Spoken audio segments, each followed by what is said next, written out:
Selamat datang di Kalosa Gadget. Bersama saya Riko, kali ini kita akan mereview sebuah produk dengan sejujur-jujurnya dan kita tidak di-endorse sama sekali oleh brand manapun.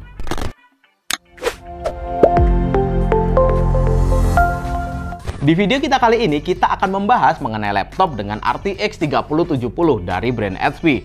Mungkin kalian sudah menebak-menebak karena tidak ada tipe yang lain yang berani menggunakan RTX 3070 selain Omen.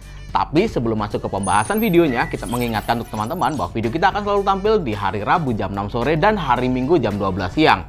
Nah, sekarang kita akan cek laptopnya. Ini dia.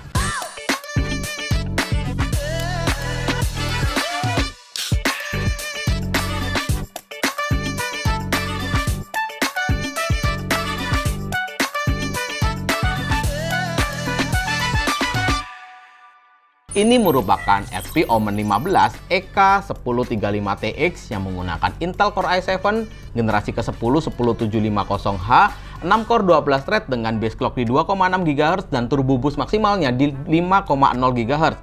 Serta dia memiliki 14 nanometer fabrikasi dan TDP di 45 watt. Dan dia juga memiliki 12 MB smart case untuk L3 case-nya. Untuk RAM, dia 8GB, DDR4 dengan speed di 2933, yang pastinya ini masih single channel, jadi kalian bisa upgrade menjadi dual channel lagi. Untuk storage-nya di 512GB PCIe NVMe, dan laptop ini ditenagai oleh 2 GPU, yaitu IGP dari Intel UHD Graphics dan RTX 3070 8GB GDDR6 dengan 256 bit, serta memiliki TDP di 80 watt. Dan HP membandrol laptop ini di harga Rp24.999.000 include garansi 2 tahun dan Office Home Student 2019.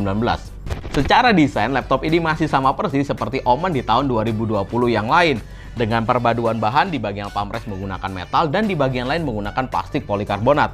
Untuk desain punggung layar masih sama dengan logo belah ketupat dan gradasi warna antara warna hijau dan warna biru. Untuk dimensinya sendiri, dia menggunakan 35,7 dikali 23,9 dan ketebalannya di 2,25 cm. Serta bobotnya yang masih sangat aman untuk kelasan laptop gaming 15 in, yaitu di 2,1 kg. Sekarang kita beralih ke bagian layarnya. Untuk layarnya sendiri, dia menggunakan 15,6 inch anti-glare dengan resolusi Full HD dan menggunakan IPS panel. Untuk respon time-nya di 7 millisecond dan memiliki refresh rate di 144 Hz dan memiliki 300 nits untuk tingkat kecerahan atau brightness-nya. Dan color gambutnya sendiri di 72% NTSC atau setara dengan 100% sRGB. Jadi laptop ini selain nyaman untuk kalian pakai bermain game, sangat nyaman juga untuk kalian para content creator. Di bagian atas terdapat webcam dengan resolusi 720p 30 frame per second yang memiliki kualitas yang menurut saya sangat standar, dan framenya sendiri merupakan micro edge display yang menggunakan 3 frame tipis dan di bagian bawah masih cukup tebal dengan logo Omen di bagian tengah. Kita turun ke bagian pamrestnya. Di bagian atas keyboard terdapat grill yang cukup menarik yang juga berfungsi sebagai sirkulasi udara. Untuk keyboardnya sendiri sangat berbeda dengan versi AMD, di mana versi Intel ini memiliki number pad di bagian kanan.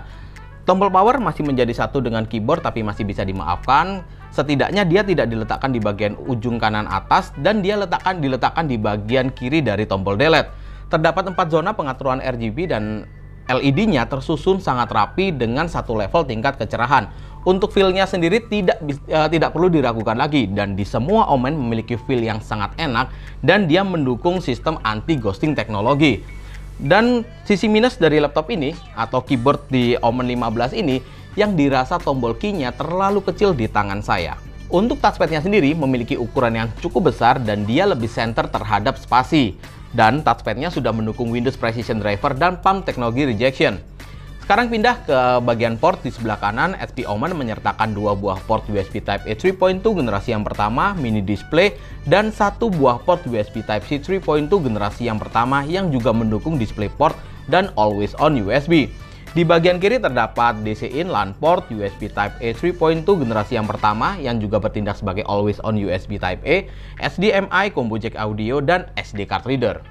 Untuk fiturnya, HP menyertakan 2 buah software yang menurut saya cukup penting. Yang pertama, software Omen Audio Control untuk mengatur audio level, noise cancellation untuk mikrofonnya, dan equalizer. Yang kedua, software yang paling penting yaitu terdapat Omen Gaming Hub, di mana Omen Gaming Hub ini sangat mendukung masalah software efisiensi dan software performance yang dapat kalian atur secara manual. Pada tab Omen 15 terdapat sistem vital untuk mengatur hardware monitor undervolting, dan ini yang cukup menarik yang dapat kalian gunakan untuk menurunkan CPU core voltage-nya yang katanya tidak mengurangi performance sama sekali sehingga membuat daya tahan baterainya jauh lebih awet. Tapi menurut kita cukup beresiko karena pada hakikatnya laptop gaming ini lebih ke arah performance daripada hemat-hematan baterai. Jadi menurut kita dibandingkan kita menurunkan voltnya, lebih baik kita biarkan performance-nya tetap tinggi seperti ini. Masalah baterai itu urusan belakangan. Lalu terdapat menu netbox booster, lighting untuk pengaturan RGB keyboardnya, dan pengaturan performance. Dan yang kita gunakan untuk pengujian performance di laptop ini adalah mode performance karena HP merekomendasikan mode ini untuk konten kreator atau untuk bermain game. Dan tidak kalah unik terdapat mode graphic switch dan terdapat dua mode, yang pertama mode hybrid, yang kedua mode discrete. Di mana mode hybrid ini HP merekomendasikan untuk productivity, untuk mengetik, web browsing, atau sekedar berselancar di YouTube. Dan yang kedua terdapat mode discrete yang jauh lebih powerful dirasa menurut dia, yang dapat kalian gunakan untuk bermain game, untuk menjalankan software-software konten kreator, untuk rendering, dan lain sebagainya yang akan memaksimalkan kinerja dari RTX 3070. Dan di dua mode ini kita akan tes bagaimana performance-nya dan bagaimana perbedaannya. Dan sekarang kita masuk ke performance. Pengujian pertama SSD-nya seperti biasa menggunakan Crystal D-Smart, dan speed yang kita dapatkan di 2706 untuk read-nya dan 2924 untuk write-nya. Di pengujian selanjutnya kita menggunakan dua mode, yang pertama mode hybrid dan mode discrete. Untuk Adobe Premiere Pro 2020, video durasi 1 menit 4K K2K dan tanpa effect serta single layer pada mode hybrid mampu mencatatkan waktu di 43 detik, sedangkan di mode discrete mampu mencatatkan waktu di 42 detik, jadi selisih sangat tipis. Lanjut ke 3D modeling BMW di Blender. Di CPU render pada mode hybrid mencatatkan waktu di 4 menit 53 detik, sedangkan GPU rendernya mencatatkan waktu di 40 detik. Ini sangat luar biasa. Dan di mode discrete, CPU render mencatatkan waktu yang sedikit lebih cepat di 4 menit 48 detik, sedangkan di GPU-nya menurun sedikit di 42 detik. Walaupun menurun, ini masih waktu yang sangat cepat. Lanjut di pengujian sintetisnya menggunakan R15 dan R20 untuk mode hybrid. R15 mendapatkan skor di 1352 CB dan R20 single core performance mendapatkan skor di 479, sedangkan multicore-nya mendapatkan skor di 3268. Dan berikut kita looping 10 kali.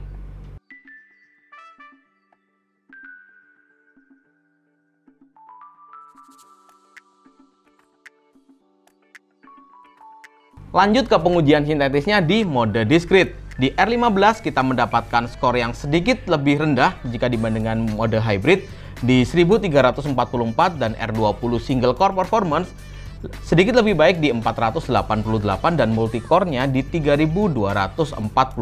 Dan berikut kita looping 10 kali juga untuk kita cek konsistensinya. Terlihat dalam hal konsistensi mode hybrid sedikit lebih baik. Lanjut ke pengujian CPU dan GPU-nya sekaligus menggunakan 3D Mark Firestrike. Untuk mode hybrid di 3D Mark Firestrike kita mendapatkan skor di 18.800.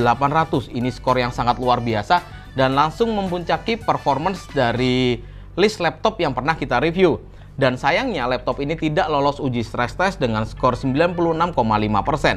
Kita lanjutkan ke mode discrete. Untuk 3D Mark Firestrike mendapatkan skor yang jauh lebih tinggi jika dibandingkan dengan mode hybrid dengan skor 19.019 poin, dan sekali lagi dia tidak lolos uji stress test dengan skor yang sedikit lebih rendah di 95,7%. Dan berikut adalah grafik Firestrike dari tipe-tipe laptop yang sudah pernah kita review yang setara atau di bawah dari laptop Omen 15 ini. Dan suhu yang kita dapatkan atau suhu maksimal yang kita dapatkan pada pengujian Firestrike-nya yaitu di 94 derajat Celcius. Ini suhu yang bisa dikatakan cukup tinggi, entah itu di mode hybrid ataupun di mode discrete. Dan dari data di atas dapat kita simpulkan sementara bahwa mode hybrid atau mode discrete dari sisi CPU-nya tidak sangat signifikan, tapi dari sisi GPU-nya cukup signifikan. Terbukti di Firestrike di mode discrete dapat skor lebih tinggi. Dari data-data di atas, kita akan tes pada pengujian real gamingnya. Kita menggunakan mode performance dan mode discrete. Ini dia pengujiannya. Dota 2 dengan setting resolusi Full HD dan grafik rata kanan serta full render 144 Hz untuk refresh rate-nya benar-benar dipakai dan FPS yang kita dapatkan di 150 frame per second lebih. Mantap.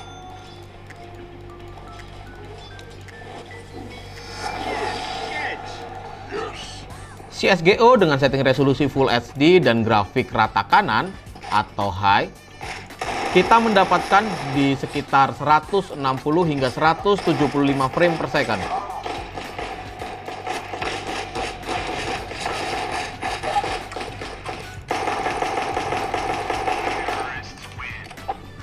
Genshin Impact setting resolusi Full HD dan grafik kita buat rata kanan atau very high tidak akan mengalami kendala sama sekali, lancar-lancar saja. Ini termasuk game ringan untuk RTX 3070.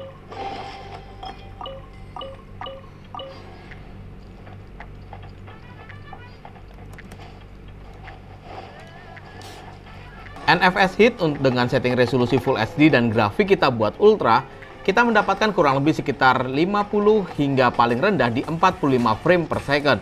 Untuk suhu permukaannya bisa dikatakan sangat dingin dan agak sedikit hangat di bagian exhaust atas saja. Sisanya aman.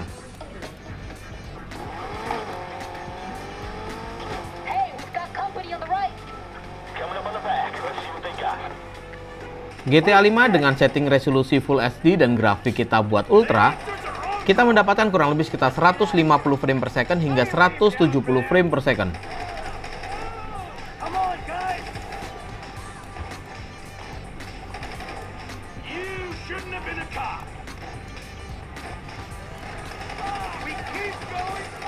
Far Cry 5 dengan setting resolusi Full HD dan grafik kita buat ultra, kita masih mendapatkan kurang lebih 100 frame per second. Jadi ini setting yang cukup enak dan cukup mantap untuk memainkan game Far Cry 5 ini.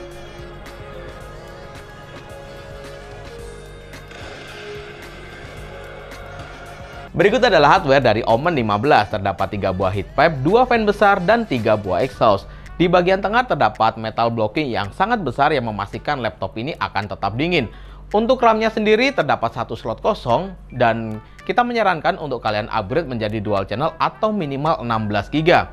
Di bagian pojok kanan bawah terdapat ekspansi storage kalian dalam bentuk M.2 NVMe dan di bagian kirinya terdapat SSD 512 GB.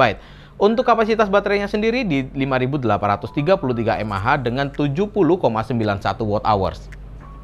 Laptop ini benar-benar menjanjikan performance yang sangat baik dari sisi GPU-nya. Jadi laptop ini tidak hanya cocok kalian pakai untuk bermain game atau kalian para antusias gamer, tapi sangat cocok juga untuk kalian para konten kreator yang menuntut akurasi warna yang sangat baik. Kesimpulannya adalah untuk desain kita berikan skor 8,5, untuk segudang fiturnya kita berikan skor 8, dan performance jika kita lihat dari harga kita berikan skor 8,5. Thank you banget udah nonton video ini, jangan lupa klik like, share, dan subscribe. Dan kalau kalian ada pertanyaan, kita bisa berdiskusi di kolom komentar. Jangan lupa juga follow sosial media kita yang linknya saya letakkan di kolom deskripsi. Saya Riko, see you on the next video.